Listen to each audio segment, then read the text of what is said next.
ये हूँ मैं और ये हमारे स्कूल मेट्स और अभी है हम आड़ू वैली के अंदर।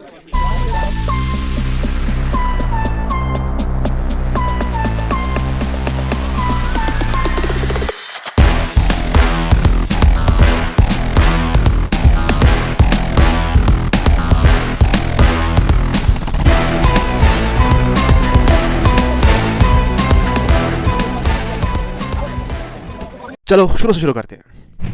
ये है हमारा स्कूल।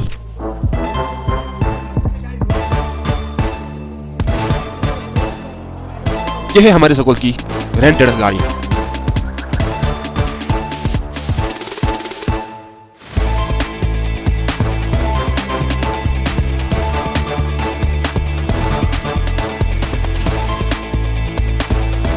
हम जा रहे हैं पिकनिक आड़ू वैली, जो कि है हमसे तकरीबन 89 किलोमीटर दूर।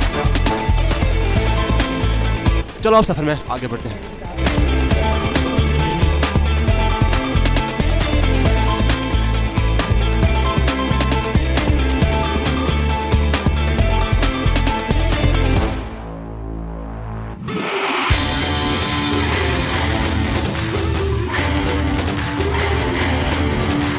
अभी हमें जो बहुत बड़ी प्रॉब्लम हुई है कि वो ये कि हमारा एक बंदा जो है वो पीछे छोड़ चुका है और हम सारी गाड़ियां रुक चुकी है। एक बहुत बड़ी प्रॉब्लम है हमारी।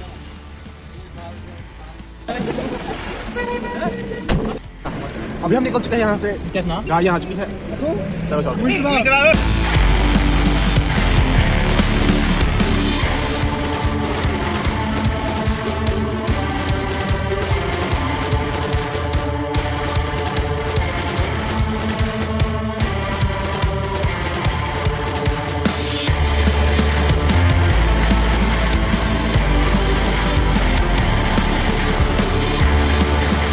अब अभी एक और प्रॉब्लम हो चुकी है, वो ये है कि हमारे जो फयाज साहब है यानी कि हमारे वाइस प्रिंसिपल और कम्युनिटी लेक्चरर वो पीछे रह चुके हैं। अब बताओ इसमें हमारी क्या गलती है?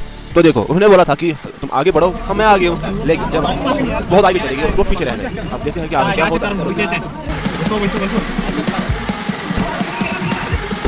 अभी सारी गाड़ियाँ रुक चुकी है और हमें भी कहा गया है कि तुम रुको, पता नहीं क्या हो सकता है, लेकिन मुझे लगता है कि फयाज साहब हम मिल चुके होंगे। बोले तो वो किसी और गाड़ी में चढ़ गए होंगे। देखो यहाँ पर जो है सारी गाड़ियाँ रुक चुकी है, साथ में हम भी रुक चुके हैं। ये मैं हूँ और ये यहाँ पर सारी गाड़ियाँ रुक चुकी है यहाँ पर। और यहाँ पर हमारे जो पुराने मैथ टीचर थे आकिब साहब वो भी यहाँ पर हैं। और यहाँ पर जो है सारे स्टूडेंट्स रुक चुके हैं, सारे स्टूडेंट्स। ये है हमारे मिस्टर आकिब साहब जो कि हमारे ओल्ड मैथ टीचर थे। और यहाँ पे जो थे हमारे फयाज साहब भी थे। और अभी हम वापस से गाड़ी में चढ़ने वाले हैं और फिर वापस से रवाना होने वाले हैं आड़ू वैली की तरफ।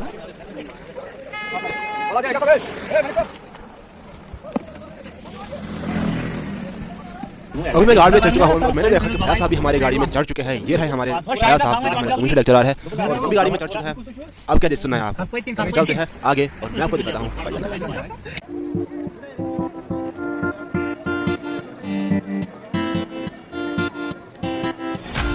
अभी हम पहुंचे हैं अशमुकाम, जहाँ पे हज़रत ज़ैनुद्दीन वली रहमतुल्लाह आला की ज़ियारत है और अगर हो सके तो हम आते समय यहाँ पे भी जाएंगे और फिर मैं आपको यहाँ का भी टूर करवा दूंगा।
अभी हम पहुंच चुके हैं पहलगाम, क्योंकि हमारे टीचर से बोला है कि यहाँ पर थोड़ा सा रुकते हैं और फिर थोड़ा सा यहाँ पे रुकने के बाद फिर यहाँ से चले जाएंगे, क्योंकि टीचर्स यहाँ पर जो है वो चाय पियेंगे और उन्होंने हमें भी बोला है कि अगर आपको कुछ खाना वाना हो या फिर से आपको कुछ उठाना हो, क्योंकि जो आड़ू वैली है वहाँ पर शॉप्स जो है वो बहुत कम होती है, इसलिए हम क्या करेंगे कम हम यहाँ से कुछ उठाएंगे, अगर हो सके तो उठाएंगे, अगर नहीं हो सका तो नहीं उठाएंगे, लेकिन थोड़ा सा इंतजार हम यहाँ पे करेंगे, थोड़े से इधर उधर घूमेंगे, क्योंकि हम गाड़ी में बैठ कर बहुत ज़्यादा बोर हो चुके थे। तो फिर क्या था, तो फिर हम चले जाएंगे यहाँ से डायरेक्ट आड़ू वैली की तरफ। चलो इंतजार खत्म हो गया, क्योंकि हमने बहुत ज़्यादा टाइम पहलगाम में बिताया है और अभी हम यहाँ से निकलने वाले हैं। चलो फिर चलते हैं आगे।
तो फाइनली हम हैं इस वक्त आड़ू वैली के अंदर, क्योंकि क्या हम हैं इस वक्त आड़ू वैली के अंदर। सारी गाड़ियां सारे बच्चे इस वक्त आ चुके थे पहले ही, क्योंकि हम पीछे रह चुके थे। तो अब क्या है, अब नीचे उतरते हैं और फिर आड़ू वैली का मजे लेते हैं।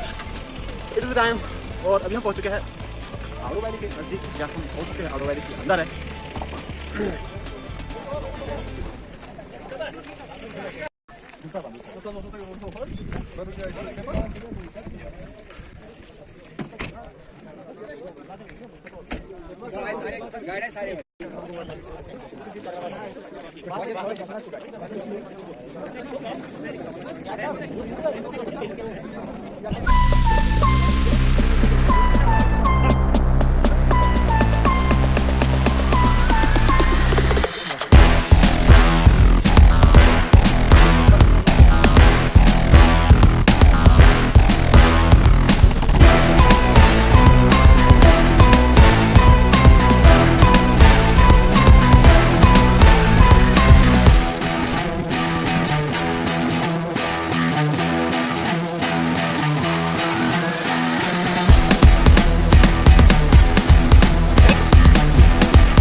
देखो अभी है हम आरू वैली के अंदर, जो कि एक छोटे से गांव के पास एक वैली है जिसे लोग ओवेरा आरू वाइल्ड लाइफ सेंचुरी के नाम से भी जानते हैं।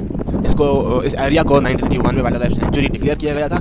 यहाँ से कोलाहोई ग्लेशियर के ट्रैक भी स्टार्ट होते हैं, जिसे कश्मीर के मेट्रोहॉर्न कहा जाता है। आरू के आसपास के इलाकों में साइंटिस्ट्स ने कुछ पुराने फॉसिल्स और रॉक्स पर रिसर्च की है। ये फॉसिल्स हमें बताते हैं कि लाखों साल पहले कश्मीर का क्लाइमेट बिल्कुल अलग था, ज़्यादा गर्म और हरा भरा। देखो कुछ जगह पे तो ऐसे पत्तों के फॉसिल्स मिले हैं जो तकरीबन 40 लाख साल पुराने हैं। आज आरू वैली ट्रैकिंग, कैंपिंग और हॉर्स राइडिंग के लिए मशहूर है। जवाहर इंस्टीट्यूट ऑफ माउंटेनियरिंग भी यही है, जहां लोग माउंटेनियरिंग और स्काइंग सीखते हैं। अगर आप नेचुरल प्लेस और एडवेंचर दोनों के साथ चाहते हो तो आरू वैली एक परफेक्ट जगह है आपके लिए। देखो अगर तुम्हें आरू वैली के बारे में और भी बहुत ज़्यादा डिटेल्स चाहिए तो मैंने आपके लिए एक पूरा आर्टिकल लिखा है आरू वैली के ऊपर, जिसे तुम जाके मेरी डिस्क्रिप्शन बॉक्स में मैंने लिंक दी हुई है, तुम वहाँ से जाके देख सकते हो आरू वैली की पूरी डिटेल्स, कि आखिर आरू वैली की पूरी डिटेल्स, पूरी हिस्ट्री क्या है। चलो अब वीडियो को फास्ट फॉरवर्ड करके देखते हैं कि हमने आगे आगे क्या देखा।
अभी बज चुका है 3 और अब हम जाने वाले हैं पहलगाम जू के अंदर। चलो आप देखते हैं वहाँ पे शेर, भालू, चीता, हिरन, डियर, यानी वैसे तो हिरन और डियर एक ही होती है। चलो फिर चलो चलते हैं।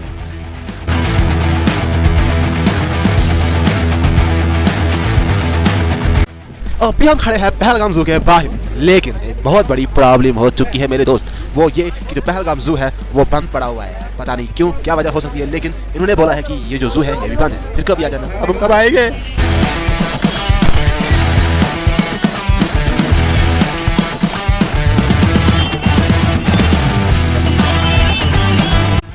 आरू वैली के बाद हम आ गए हैं अशमुका, इस एक छोटी सी पहाड़ी पर बसा हुआ जगह जो अपनी रूहानी ताकत और सूफी इतिहास के लिए मशहूर है।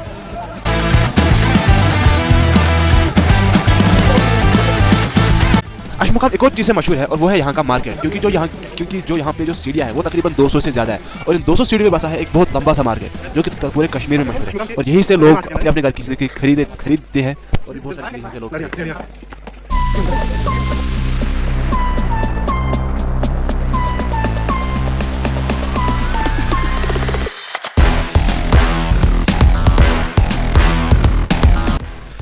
यहाँ मौजूद है हज़रत ज़ैनुद्दीन वली रहमतुल्लाह अलैह की दरगाह। ये एक बुजुर्ग और सूफी थे जो नुंदरेश के शागिर्द थे। कहते हैं कि उन्होंने अपनी ज़िंदगी लोगों की मदद और इंसानियत के लिए वक़्फ़ कर दी थी, इसलिए उन्हें शेख ज़ैनुद्दीन वली भी कहा जाता है। ये दरगाह एक पहाड़ी और अंदर बनी गुफा में है और यहाँ हर साल लोग दूर दूर से उर्स और ज़ूल फेस्टिवल मनाने आते हैं। जब मशालों और जुलूस निकलता है तो पूरा अशमुकाम रोशन हो जाता है, जैसे अंधेरे में रोशनी ही रोशनी चमक रही हो। यहाँ सिर्फ मुसलमान ही नहीं बल्कि हर धर्म के लोग इज्जत और मोहब्बत से आते हैं। आरू की ठंडक के बाद अशमुकाम का ये सुकून दिल को एक अलग ही सुकून देता है।